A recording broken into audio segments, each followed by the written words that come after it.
Welcome to Girls on Fire. Hi, everyone. We are back with our June episode of Girls on Fire, and we have one of our favorite people from Colorado, Dave Scott, with us. Dave, welcome. Hi there. I'd love for you to introduce yourself to everybody if they are not familiar with you, which I feel like if you've come to our shows, you've seen Dave Scott around. All right, I'm Dave Scott, and it's funny because I kind of have two first names, and one of my friends' kids, he was asking his dad, "Dad, what's Dave Scott's last name?" And he said, "That is his last name, Scott." So it's like I'm lucky and kind of cursed to have two first names, and a lot of people call me Scott that send me emails back. But I'm from Denver, Colorado. I've worked with the Colorado Biomed Association a lot in the past, and I'm still pretty. I mean, I go to a lot of meetings. I'm not really involved as an officer or anything like that anymore. But in 2004, I started the CBET review for CABMET. CABMET is the Colorado Association of Biomedical Equipment Technicians. I I always try to tell acronyms like before I use them, or so people know what I'm talking about. But I did a lot. I did that since 2004, and so a lot of people know me from that. And you think that's 21 years ago now already, and there's probably around 200 to 300 people a year that are in that review. And now that same review that was CABMET is it's done by AAMI now. So I work with AAMI doing the presentations for that. But if you think over those years, it's probably been at least 6,000 people or more that have been in that group. So a lot of people know me from that, and I've helped probably, I know over 2,000, but it's probably getting closer to 3,000 now, people that have got their certification through going through either the group I do or using study materials or so on that I've done. So that's a little bit about me. We have a Yeah, no. celebrity in our midst.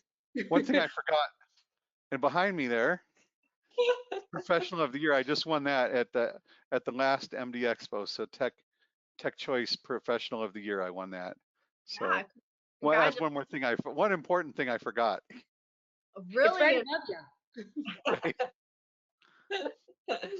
That's awesome. We're going to learn a little bit more about you, and we want to know about your family and personal things and all of that later on during our show. But we're going to go ahead and get started with our Moments of Joy segment.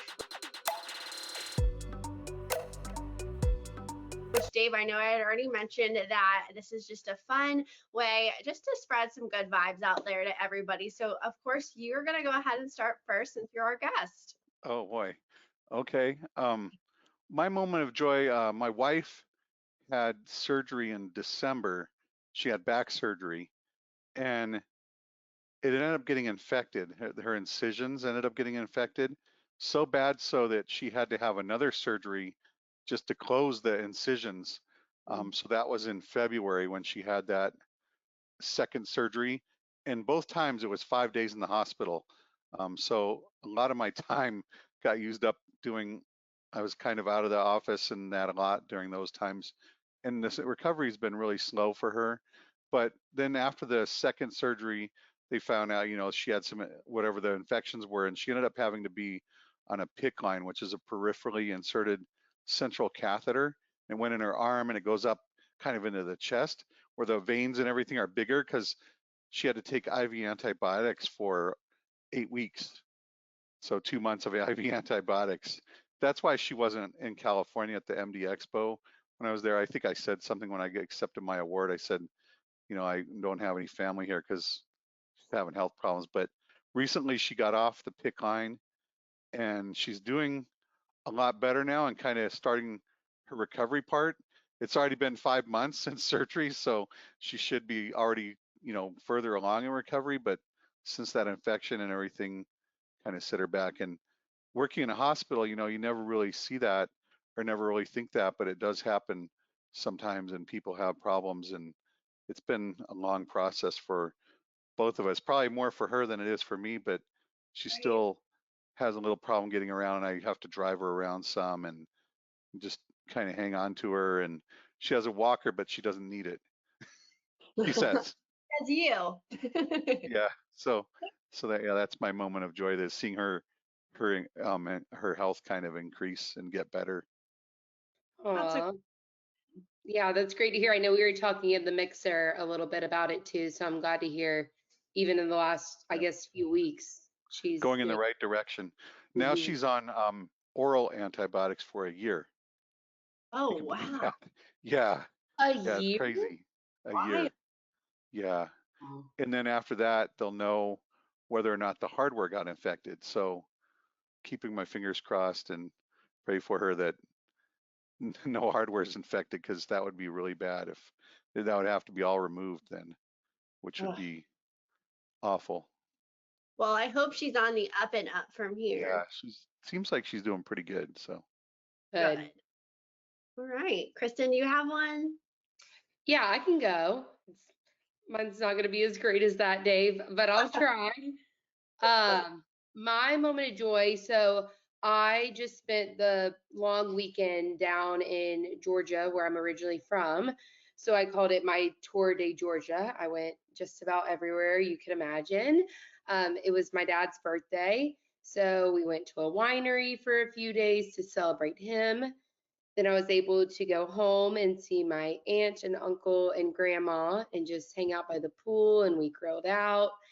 And then on my way back up to Nashville, I got to stop and see my best friend and her husband and two of my friends and their newborn babies, and went to a Braves game and then drove back up home. So it was a jam-packed weekend, but I feel like I checked off 12 people in the process of visits. So it worked out well. So that was my moment of joy.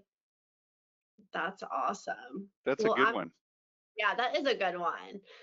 Anytime you can spend with family, I feel like is good. I feel like all of ours are going to be family oriented because mine is going to be kind of similar. This past weekend for Memorial Day weekend, we rented a house at this lake called Lake Oconee. That's about an hour-ish from where I live, in like kind of the Atlanta area. It's not far from there.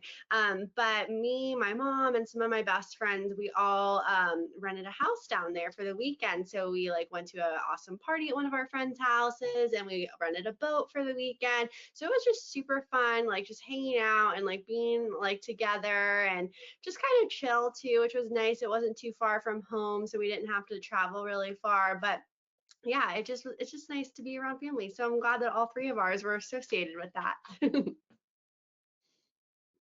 I love Lake Oconee. That's so fun. I feel like Memorial Day, you have to spend it by a body of water in some capacity. Right? I feel like you guys travel a lot, not only for work, but then when you're not at work too. Dave, don't get me started. This has been the craziest month of I know I feel like I come on here every time and I'm like, I'm so busy, life's so busy. I do it to myself. But this month, when you add in our HTM mixer, I think I went to like 6 states in 4 Oh, weeks. Like I was all over the place this month. But I don't really we'll, travel that much, so it's kind of nice to hear other people's stories of traveling. oh my gosh, Dave, we could spend hours talking about all of Yeah. our travels.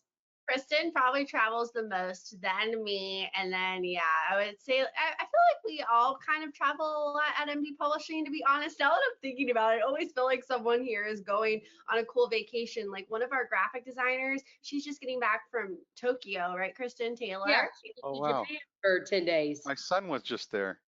Oh, really? nice. Yeah, my son and his mom were just there for like 2 weeks. Yeah, she's there. And then Sydney and Kennedy got back last night from Paris. Yeah. Oh, wow. Yeah. We've been all over. So we're always traveling, Dave. But this is not about MD Publishing. This is not about us. And our hot topic is going to be all about Dave Scott today. Hot topic.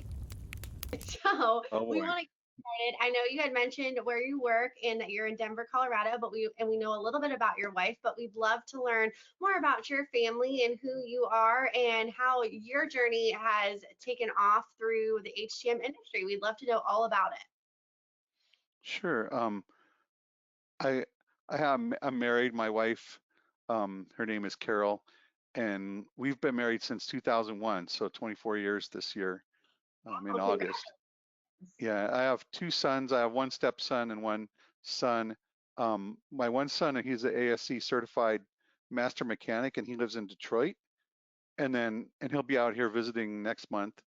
And then my other son is in the Navy, and he's a senior chief in the Navy, so he's been in for a while. He's been in already 17 years in the Navy, and he is in the Washington D.C. area, and he does cybersecurity. He was just in Hawaii. He was stationed there for a little while, like I think it's 2 years or 3 years you have to be there, but he just got back from there. And when he got back from there, he worked at the White House. So he has pictures with, he got to meet Joe Biden when he was at the White House. And when he was at that job, he traveled around a lot, like probably more than you guys travel. I have some pictures of him on, like, it's not Air Force One, but the cargo planes that they travel. He was going to Brazil for the, I think it was the G20 summit down there, and that was in November. And he has pictures of the presidential motorcade and all the people sleeping like on the plane with him there. Then when he was traveling down there, it was. But whenever the president goes anywhere, vice president, he's sometimes assigned to either one. Um, they have a whole group. I never realized what a big deal it is for the president to go somewhere for all the security that they have. But my son does cybersecurity stuff, but that's also sweeping for different spy stuff that other people try to plant, other whatever nations or whatever. So I never realized everywhere that they went, they had like a semi that would go carry their stuff. And that's only one team of the like Secret Service people that he worked with. So there's like different teams that do different stuff, I guess. Pretty crazy though. Um, I've been speaking at MD Expo since 2015. I started biomed in the military. Kind of funny story. I went to school actually for sports medicine, and I have a degree in sports medicine. I have it's just an associate degree. But when I was in school, I worked at a hospital. I was just called a student worker, and my job was taking people's vital signs. I'd roll them down to like take X-rays or what, like around the hospital. I had to do sponge baths, which that was not very fun. I had to feed people like stroke victims. Like still remember giving orange juice with the syringe, like a big syringe, to people because they couldn't really move. That I did that for a while, and I thought this really probably isn't for me working with patients. I don't have the patience to work with patients, and or the like I guess constitution, like some of the stuff that happens with patients is kind of nasty. And when I was there, I was talking to someone that came around and was checking our medical equipment. I said, "What are you doing?" And I said, "Oh, I'm a biomed tech, and I'm checking this, checking the calibration, checking the equipment for maintenance." I'm like, "Oh, that's cool. Where'd you learn how to do that?" "Oh, in the military. I went to school at Fitzsimmons, and at the time I lived in Denver already going to school, and Fitzsimmons is just in Aurora. It's the next neighboring town over." I thought, "Oh, that's cool. That sounds like a good job." And that was it. I didn't really talk to him anymore. And then when I was getting ready to graduate from school, I was thinking, what am I going to do? Where am I going to work at? And over Christmas break, the Army recruiter called me. He's like, "Dave, what are you going to," he kind of was asking me the same things, "What are you going to do when you graduate school and this and that?" "Oh, you should take the ASVAB test and they'll tell like what jobs you can do. Maybe you're interested in doing something in the military." So I did that test, and then I did really well on it, which you have to do really well to get in the biomed field from the military. But um, I feel like there's a lot of smart people that work in biomed, just in general, like across the board, not just the military people that I work with, but all across. But I had like a wish list that I put, what are some jobs you want to do? And I kind of got to the last one. I'm like, "Oh, I remember that biomed guy, the guy that I worked at the hospital with. I'll put that on my list," because I ran out of ideas. And I think it was towards the end of my list. And that was the one that I got. So it kind of was meant to be, I guess. And I Yeah. went to military biomed school at Fitzsimmons. And ironically, the hospital that I work at now is part of the old Fitzsimmons Army Medical Center. It's not really a medical center or Army base anymore. It's got the VA hospital, Children's Hospital, and UC Health where I work at. So and it has a bunch of research buildings there too. It's kind of a mini version of the Houston Medical Complex that I've heard about in Houston, Texas. but way, way smaller, it sounds like. That's so cool. I didn't know any of that, Dave. Hmm. Yeah, that's interesting, I guess. The way it's kind of funny because like 36 years now, I work exactly where I started at. And I still see some of the same old buildings where that we used to be there. And the whole base is kind of revamped, and a lot of like the building that I actually lived in when I was there for a year it got torn down. It's no longer there. But the main student building is now a police station, which is kind of ironic to me because I think all the rules that were violated there in the military of all the students that were there, and now it's a police station. It's kind of funny. Being here for 36 years, I feel like tells a lot about the place that you're working at and like you as an individual. Why did you decide to, stay there for that long? Did you just feel like you can move up or? Well, I haven't been at the same job all 36 years. No, Um, no, no, no. yeah, but I've had a few different jobs, and I've worked at a few different places, and not all of it's been on that military base, but probably at least 20 of it has, because I used to work at Children's Hospital, which is really just right across the street from where I work at now. When I changed jobs, it was in 2000 when I changed jobs. My commute was exactly the same. I just parked on a different side of the campus than where I parked at before, and I didn't really have to go very far. And I still talk to those guys. We just went to lunch not that long ago. I met up with some of the techs that I know that still work there, so I still talk with them every now and then, and we get together and share gossip, I guess, share how our jobs are going, and like what's we're not happy with and what we like, and just kind of give each other a hard time, because guys do that. No, for sure. And I feel like you saying that you still meet up with some of the techs that you used to work with, just like it's just a telltale of who you are as a person. I feel like you're the easiest person to talk to. Anybody could go up to you at one of our shows or anywhere that I've seen you around, and you're just very welcoming and just like this calming presence. So I want to just give you that for sure because Oh, I know you probably have so many tips for young people out there that are listening on how they can, progress in their career like you did, or how you've built these relationships or the speaking opportunities, which I know we'll talk about later on in the show. But I'd love for you to give some tips to our young professionals on how they can, achieve a lot in their career. sure. I knew that I was going to be on here, so I kind of put together like a top 10, or I wouldn't call it a top 10, but 10 things. I didn't want to make it too long because one, nobody wants to hear all that, and two, it just takes up too much time. So I remember watching I think it was an episode. I know John Krieg was on there, and I know one of the things that they asked that one maybe it was you guys. I don't remember if it was Girls on Fire or just a short little video with John. They asked him, "What's the number one advice you give for people?" And it's funny because I have the same number one advice, and that's save your money in 401k.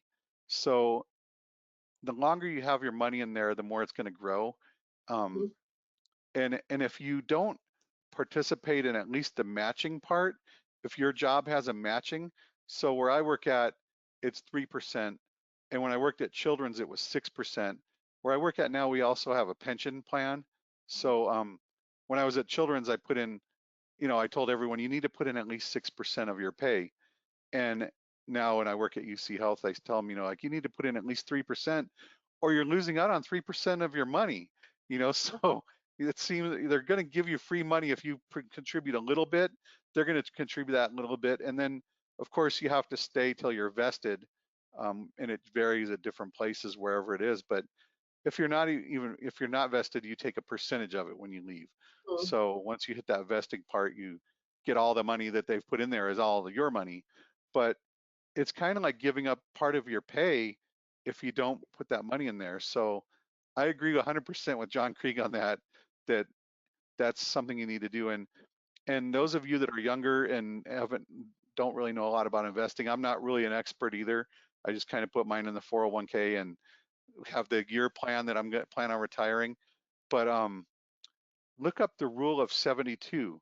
So the rule of 72 is um, 72 divided by your interest rate. That's how many years it'll take for your money to double. And so if you put 1,000 in there and say like in 5 years it doubles, then in 10 years it doubles, so on. But you're going to be putting money in there all the time, so it's going to not only double in time, but also add up the money that you put in each paycheck. And 3% is really, it's not going to make a huge difference because it comes out pre-tax on your paycheck. So, or whatever your percentage is, it might not be 3, but anything that they're matching, you should definitely do that. So that's one of the big things I always tell young people.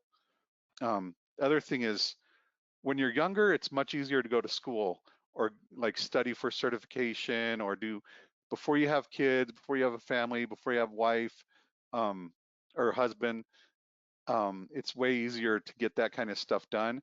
And a lot of workplaces have tuition reimbursement. So I feel like that's another thing that if you're not using that, especially if you're a younger person, that you're kind of losing out on that money. Where I work at is $6,000 a year we can spend on tuition That's, reimbursement.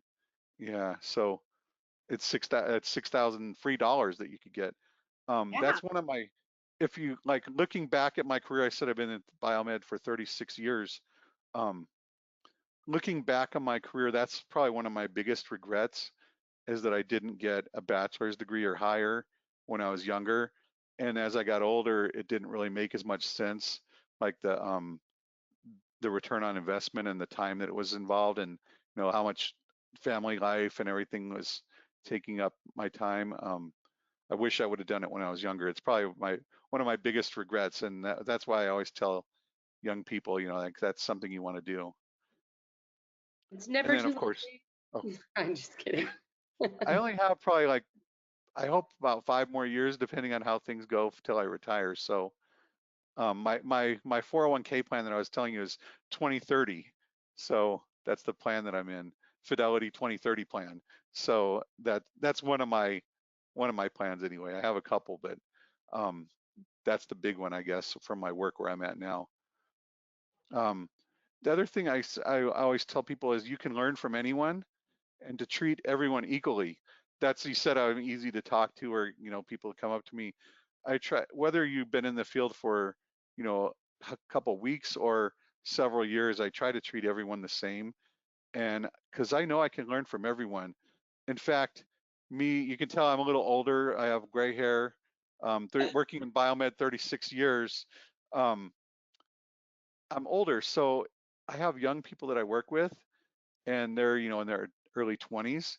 Whenever I have something on my phone, I go to those people and ask them, because and maybe they have something that I can help them with, but I feel like they grew up having a phone in their hand, where on the other hand, it's all kind of newer to me. And I was a long time a holdout. I had a flip phone for a long time, and I'm like, oh, I don't need a smartphone. And now that I have one, I can't imagine not having it, and Right. having all that resources in my hand is kind of cool. Growing up in the 80s, I never would have guessed that we'd have anything like that when I was younger. So yeah, I feel like there's things that I know that they don't know, and there's things that they know that I don't know. So if we share, everyone can learn from each other. So that's Yeah. one of my big things. I was gonna say that. I was gonna ask you, Dave, do you feel like with like technology, just talking about technology, because you said like, oh my gosh, I have this phone that it's just this resource that I can look up anything, you can chat GPT anything, whatever you want. Do you feel like it's easier now or years ago when you first started in the industry to start up and be a biomed or be in the HTM industry in period? Oh yeah, it's definitely much easier now. In Before, it was you'd have to call someone, and it seemed like it always took more time. And like, I know there's still tech support around, and people do call tech support, but you can look up a manual, right in the palm of your hand. Where before, I'd have to go to our like library in our shop and get the paper manual, get the book, and like, who didn't put the book back? Has anybody seen the manual for this or that? Like, where's this at? And we kind of had it in an alphabetical order, and kind of like a library, I guess, of all the manuals that we had. And we had manuals for a lot of stuff. And sometimes I would copy pages out of it and keep pages like notes, which I still do now. I print the PDF pages and keep them in my desk, and have like things that I work on commonly that I refer to those manuals. But way easier now. And just looking up someone's phone number, you know, you can go on the internet and look up the phone number of tech support or whatever, and you don't have to have it all memorized, you know. And a lot of times they want to know your account number, but I always tell them, you know, can you look it up by my zip code and my address? And oh yeah, we can do that. They just wanted it because it's easier. And some places that I call, I have like notes on, you know, my what our account number is or whatever where I work at. But way easier now, Gosh, I much think better. like I don't think I could survive like knowing not knowing what I know, like which I jokingly say that, but I went home during a hurricane when we had no service and I had to drive from my Mm. small town to an hour away. And Without that's when I Google really Maps or learned that whatever. I could actually do things. I'm like, okay, if I can use an atlas to get from my small town to here, I can do anything. So, but I'm sure it is so much easier to, I didn't even think like you had to find an old manual and put Oh it yeah, back on page 54 and section. That's really yeah. funny to think And about. sometimes I'd have my own manuals too, and I'd have like sticky notes kind of on pages, and I'd write notes on the top of the sticky notes. And I kind of still do that a little bit. Um, it's funny because as I'm gotten older, the print on the manuals has gotten smaller. And and and what's nice with PDFs, you can make it, you can enlarge it to whatever size you want, and you can blow up pictures. And sometimes there's parts diagrams that are like a bunch of arrows pointing to different parts, and you know, you can enlarge it and go like, look at that closer, and oh yeah, that's the part I want. That's number 26, and go, scroll down, you know, and number 26 is, you know, a front bezel or whatever it is, you know, that you're trying. Okay, I got, there's the part number. Now I can order that part. Where before it was always, you know, it seemed like calling someone because there was nothing like that, or you know, maybe the manual that you have was not up to date and the part numbers had changed or whatever. So yeah, it's kind of interesting how much it's changed. And I look back at that, I'm like, I think the same thing, Kristen. I'm like, how did I ever do that? It was just because I didn't know any different. You know, that was the way that it was, you know, so I didn't know it could be so much better. Well, Dave, give us a few more, maybe a few more tips if you have them, a couple, maybe two Okay. or three. I'll We go, can yeah, move. I'll go through them real Yeah. take ownership of your job and responsibilities. It's up to you to succeed. So um, make a plan for yourself and kind of work towards goals and try to work in you know, towards a bigger picture all the time. Um, number 5, this is a big one. If you make a mistake, admit to it. Everyone makes mistakes, and I know I've heard you guys talk about this on your podcast before. I think it was Kristen said I make mistakes every single day and move All the forward. time, But literally all the time. um, a story what I had when I was younger tech was when I first got out of the military. I worked at an X-ray company, and I was doing PMs on some X-ray equipment. And we used to do in Colorado. We have a big vet hospital training program at Colorado State University. So we took care of the X-ray systems at the vet hospital, the training center for the vet hospital. And they had this X-ray machine there that was it was made to take X-rays on birds.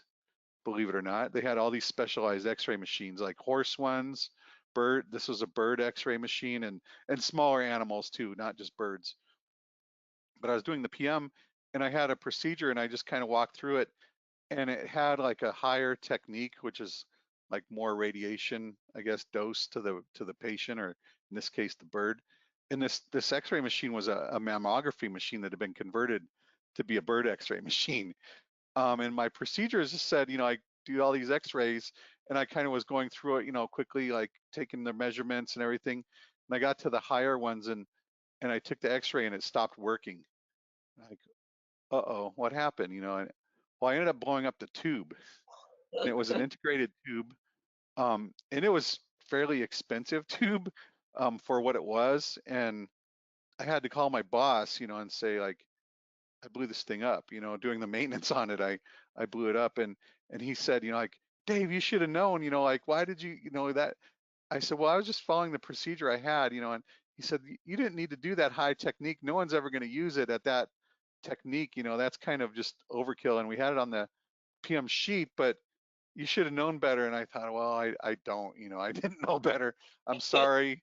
I'm kind of the new guy here. And, you can use that new guy excuse for a while, or new person excuse for a while. And I kind of used that one there, but it was like kind of a mistake, but kind of not knowing also. But yeah, that was a very costly one. And I've had some other ones like that over the years too, that b- been something that, and if you lie about it, it's just like it's going to make it worse in the end when someone finds out. So just admit to whatever you did if you screw up.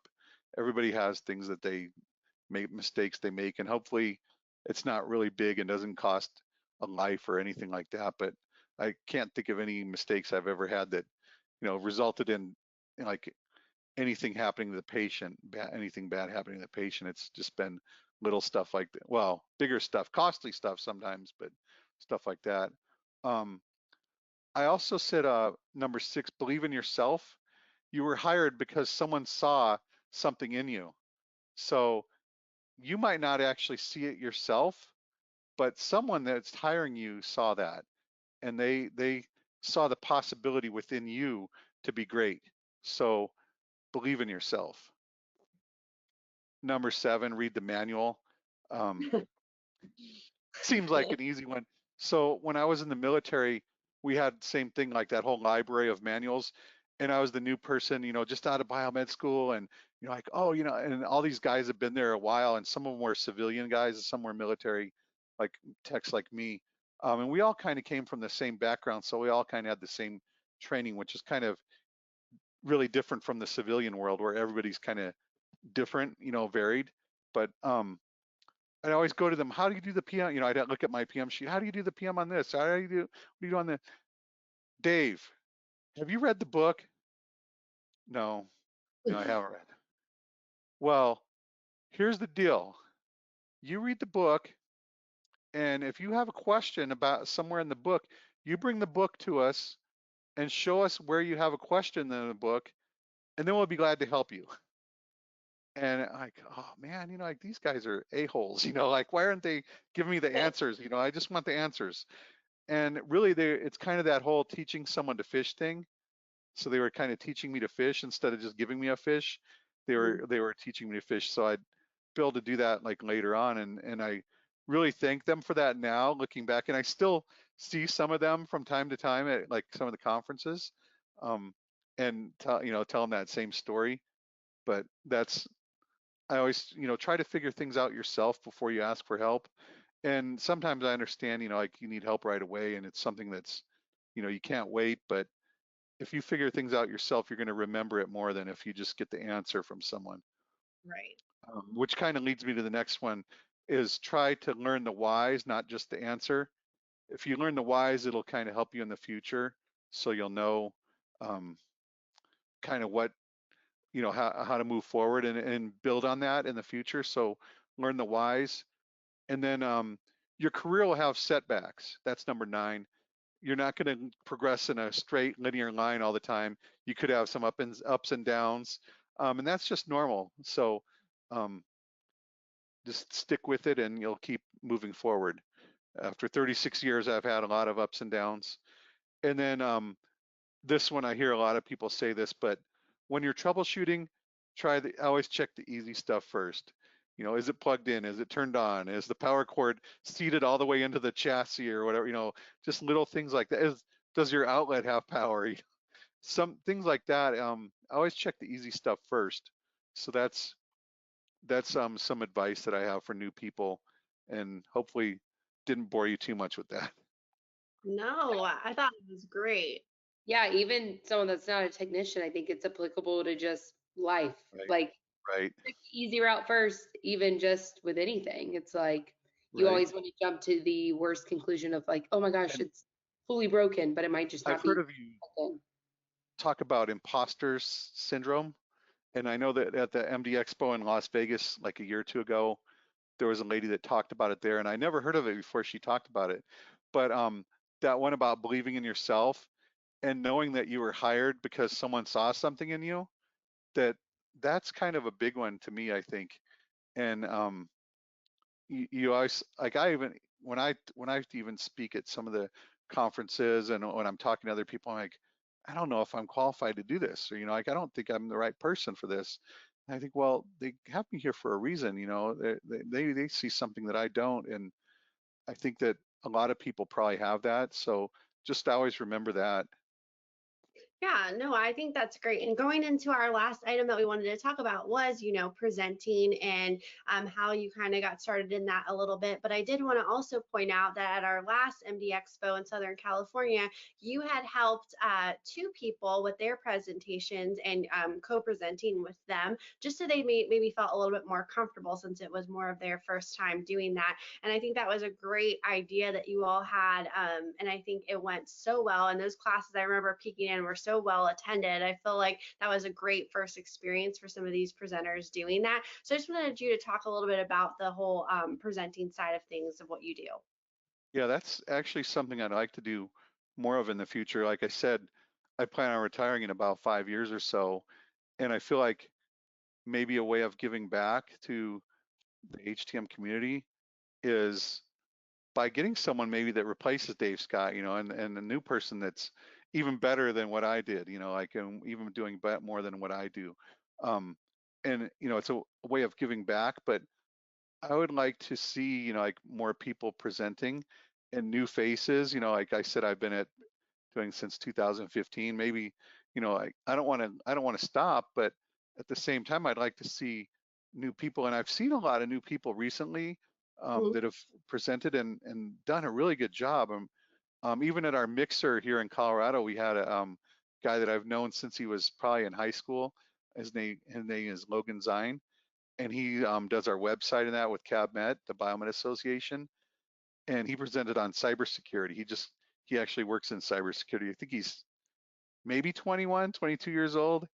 And so, yeah, and I didn't put him up to it. He just did it on his own. I was like, wow, that's awesome, that he did that. But at the MD Expo, I presented with a young lady named Claire Wilson, and she's actually the daughter of one of my friends here in Denver. And I've known Claire since she was a little kid. And whenever this thing was put out, I didn't expect Claire to volunteer to be one of the people that I'd work with. But I'm really proud of Claire. She's done really well.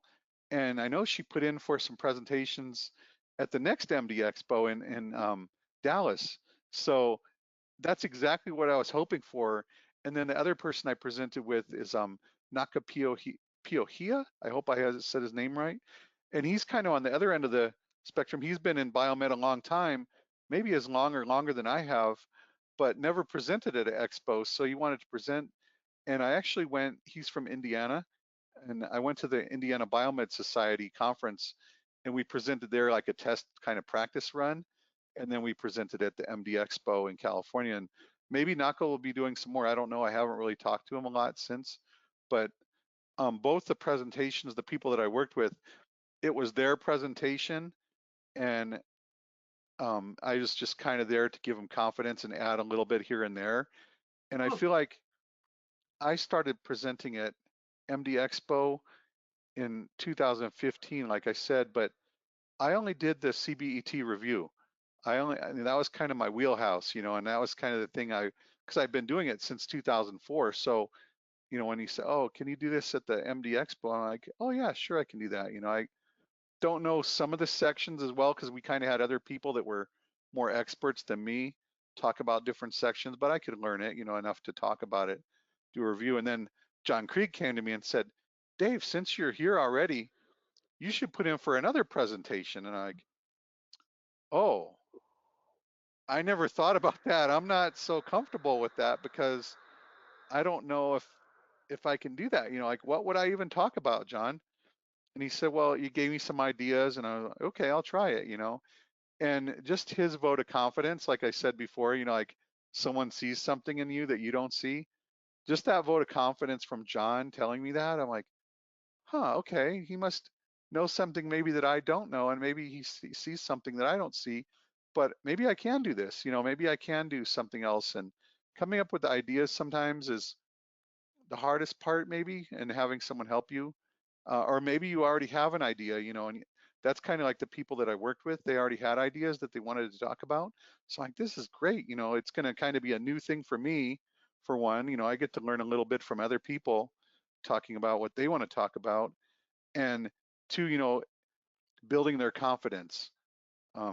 That's kind of the biggest thing I think, that, like working with those presenters, that I hopefully did, is build their confidence.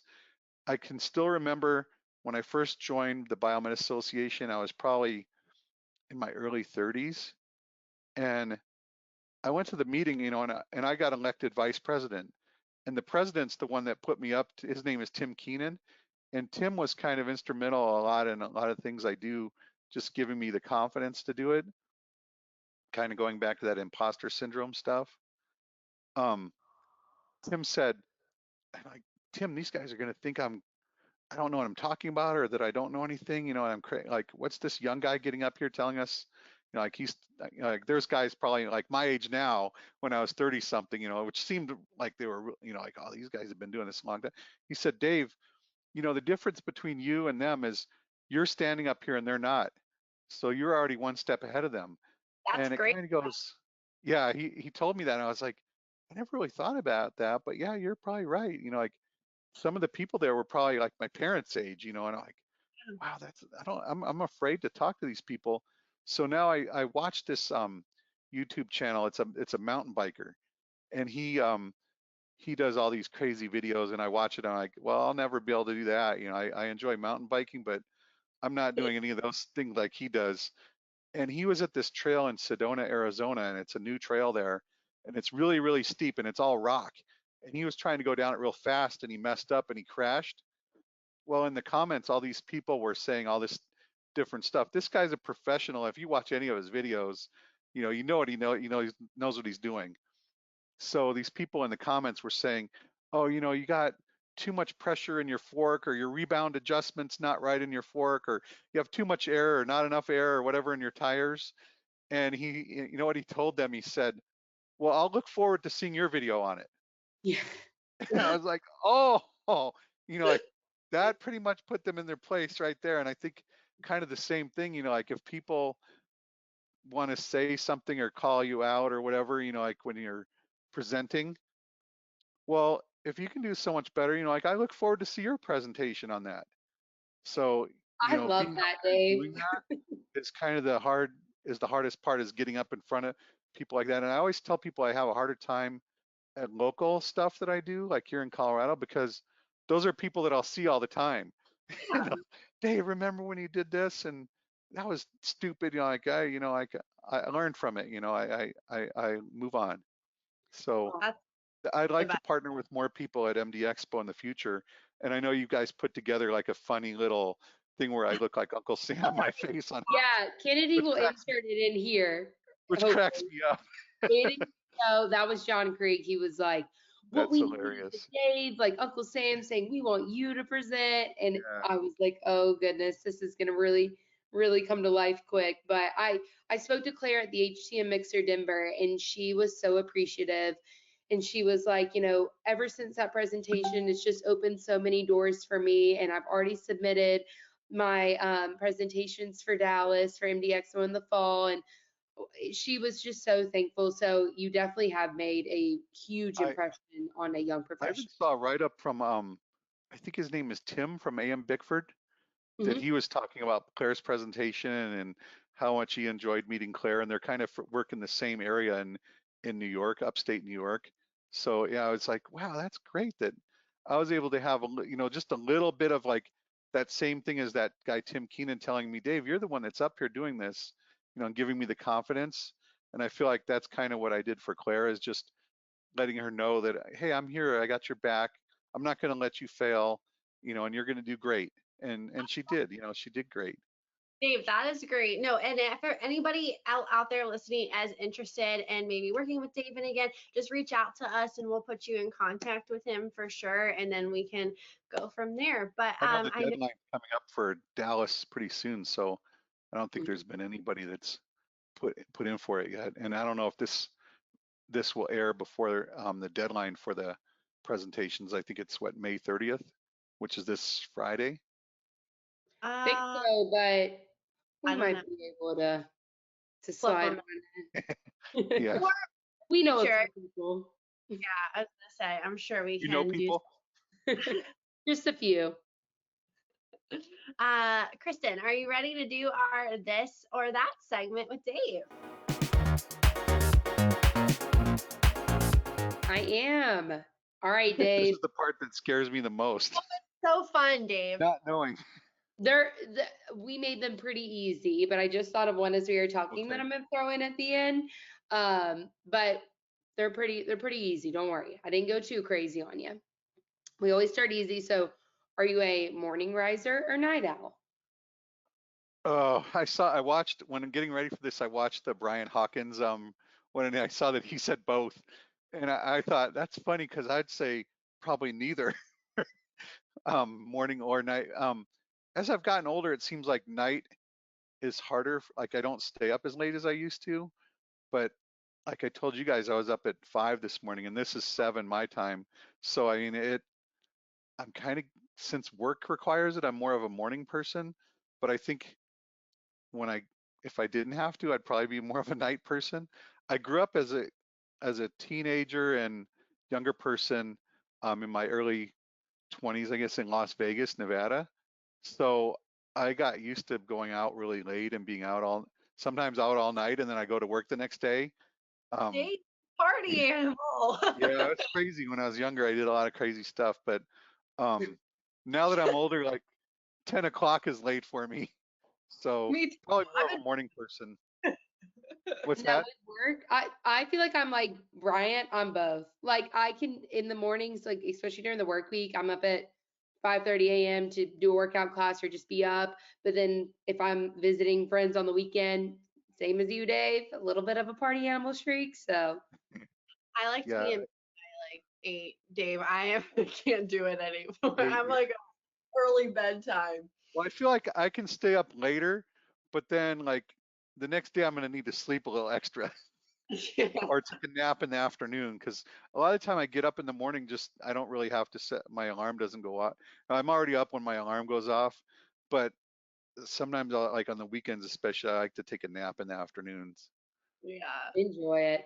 All right, the next one, I think I know this just from our before we started recording, just chit-chatting. Dogs or cats? I have a cat, so I'd say cats. And I've had several cats throughout my life, but I like dogs too. They're just take a little more work than cats do. So I see I think it's some of your pictures, or maybe it's Kennedy I follow on Instagram, and she has some really cute dogs. And Hmm. I see that, I'm like, oh, I'd like to have a dog. And my wife watches dog videos a lot on YouTube. She has a channel that she follows on YouTube, and my son's had dogs, and I've just always had cats. And I'd like to have a dog, but I feel like I wouldn't be a very good dog parent because I don't really know how to be a dog parent, and it takes a lot more work taking them for walks and picking up their poops and all that. Like just yeah, but dogs seem like they attach to you a lot more, where cats are kind of more like I'll be your pet, I'll be your friend on my terms. Yeah. And dogs are like, oh, I just love you all the time. Hey, So if you ever talk to John Krieg about dogs, he loves them, but he will be the first person to say when that vet bill hits or when you have to leave a trip early or boarding. So he'll talk you right out of it. Every time I'm like, yeah, I want yeah, a dog, he's like, no, you don't. And he'll tell me 10 reasons yeah. why. My wife and the cats that we have now, my cat just turned 10, and like my wife and I kind of said we're not going to have any more pets because as we get older, it's one, it's harder to take care of them, and two, like if we're not, if something happens to us and we're not able to take care of them, I just feel horrible. So the pets that we have now are probably going to be our last pets. Hmm. All right, next one we have is, do you like to listen to a podcast or watch a podcast? Oh, I like to watch better than listen. It keeps me more engaged, I guess. When I just hear people talking, I kind of drift off and start looking at other things. If I see the people, it kind of keeps my attention. And I'm I the don't know if you guys do you watch Joe Rogan? He's I probably one of my favorite ones. And depending on who the guest is on there, I like watching him. And that's kind of like, I think of that as like kind of the gold standard of podcasts, and in like how many followers he has and how much variety of people he has on there. So and I don't think I could listen to Joe Rogan. I know my son listens to Joe Rogan when he's driving sometimes, like on the radio. When he used to have a longer commute, I know he'd listen to different podcasts in his car, which I feel is different because you're not going to be as distracted. You're just Right. watching traffic. But yeah, I wouldn't want to watch a podcast if I was driving. But Yeah. um, I do the CBET review. It's kind of like a podcast. We do video, and there was people have their cameras on sometimes in the podcast. And there was this one guy, he was driving, he was always calling the podcast and logging in, and he had his video in his car. And I kept watching watching the camera, thinking, I hope this guy doesn't get in a wreck, and I hope, like it took like kind of took me off of like what I was talking about so much. And I'm like, I can't watch this guy anymore. I have to turn off his video because it's killing me. I'm like, I see him, I can see him driving and like and looking around and I can't watch this anymore. Yeah, that's dangerous multitasking. But yeah, I watch YouTube podcasts a lot. Like I'll watch YouTube more than I watch regular TV just at home, like on the weekends or whatever, or evenings. All right, I got two more. So the next one, it kind of goes with our theme, but do you like this or that, I guess, presenting solo or co-presenting? Ooh,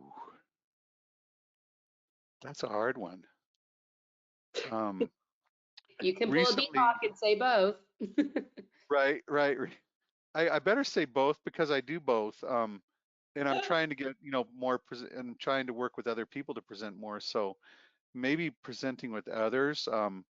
I like to share ideas with those people because I recently I've done wearable technology one before at MD Expo, and I actually might have a wearable technology advancements, like new stuff in wearable technology because it's kind of one of my side things that I really like. I have a Apple Watch, and I watch my EKG on my Apple Watch, and I recently presented at Indiana Biomed Society. Like I was telling you, I presented with NACA there, but I also did my own presentation. And one of the people in the audience, her name is Jennifer Jackson, and she's kind of pretty well known in biomed circles too. But I kind of went through my presentation. I asked her before, afterwards, so what'd you think? And she said, Dave, you should have done like change the order of something, and I was like, oh, I never even thought of that. That would have been really good.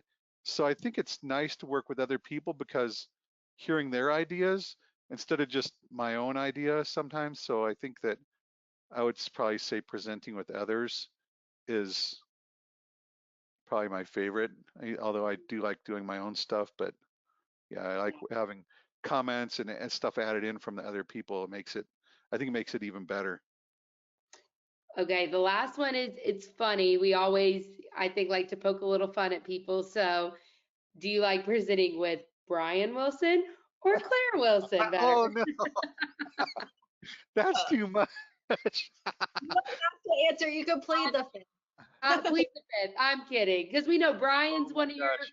close friends and Yeah, Claire's yeah, his daughter who you just did. So, right. for the people that I've don't known, know, I've or actually known Brian since before Claire was born. So Brian was even married to Claire's mom, I've known Brian. So I've known him a really long time.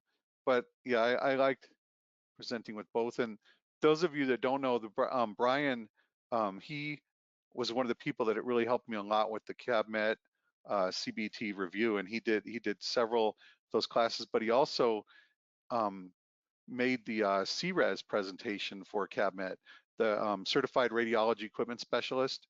He's kind of the person behind all that, and he's done that, I know, at the ICE conference quite a few times too. So he's kind of pretty well known in some circles and presenting, and Claire's just getting started. So it's kind of interesting to me to see them both doing that. It's kind of cool, but I don't know which one I like better. Brian's more, like turnkey, like he just can go on his own. Where Claire, I remember before we did the one in SoCal, Claire was texting me, Dave, where are you at? Like, can you call? Like, she was in the room already. Like, there's a half-hour break in between, and she's like, okay, let's go through everything. I came up to the room. Claire, it's going to be okay. You'll be all right. And that was the biggest thing, getting confidence. but we kind of went through how we were going to do the presentation and what slides each person's going to do. And I told her, it's your presentation. I'm just going to add a little bit here and there. So you got the whole thing, and I'll make sure you don't fail. But Brian, he can just go on his own and do whatever. So I mean, they're both great to present with, though. I don't really have an easy answer, I guess, to any of these, huh? No, that was just to poke some fun, and I know Brian watches, so I we know wanted to. Brian watches the Girls on Fire. I didn't tell him that I was going to be on here, and I've had to keep a lot of secrets, I feel like, from Brian lately, because Claire was at the MD Mixer in Denver, and she was coming there just to see Brian present at the MD Mixer. And Brian didn't know until I think the day before when Claire got in town, because Claire lives in New York and we're in Denver, but he didn't know that she was going to be there until the night before. So I had to keep a secret from Brian and not say anything. So I didn't really talk to him in between Southern California and the Mixer, so because I knew I'd let it slip because I can't keep That's a secrets good very well. secret to keep. That's a Yeah, good one. I'm not very good at keeping secrets. All right. Well, Dave, this was so much fun. We appreciate you being on and giving all of this wisdom to all of the YPs out there. I feel like it was such a informational, like even for me and Kristen, who aren't technically in HTM, we're the just the media people, but I feel like we learned so much from you all the time. Yeah, So a this lot of was the things, a lot of the advice, like you said, it crosses over into like a lot of stuff. So it's not yeah. always like specific just to biomed techs. It can like everything, like everyone should be doing that at 401k stuff or 403b, like where I work at is nonprofit. But yeah, that's something that and John Krieg agrees with me, I know, because that was his number one thing he said.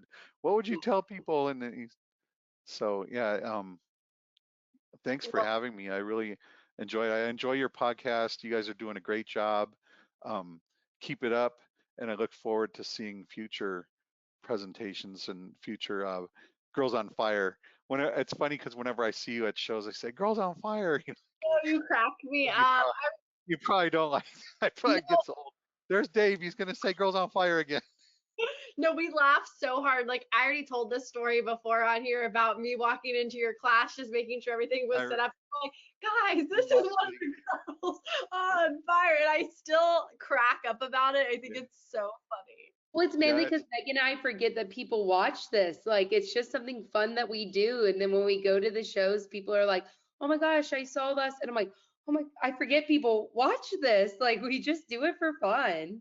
it's like I think I know that as your names more than I know your name. Like I have to Girls on Fire, and then what are their names again? Oh yeah, Megan and Kristen. That's right. And I think of you as Girls on Fire before I I'm think good of your with that. actual names. I'm fine with that. Well, thank you again, Dave, for being on. And real quick, guys, just a heads up. I'm sure this is going to come out before AAMI happens. So we are going to be at AAMI. Dave, are you going to be at AAMI? I will not be there. Okay, well, Kristen and I will be there, so make sure you come and see us. We will have a TechNation, HTM Jobs and MedWrench booth, so we will see you there towards the end of this month, or I think I'm in May, guys, so I'm like, I don't even know what month it is right now, but this will come out in Yeah. All right, well, thank you again, Dave, and we will see you all again next month. Bye, guys.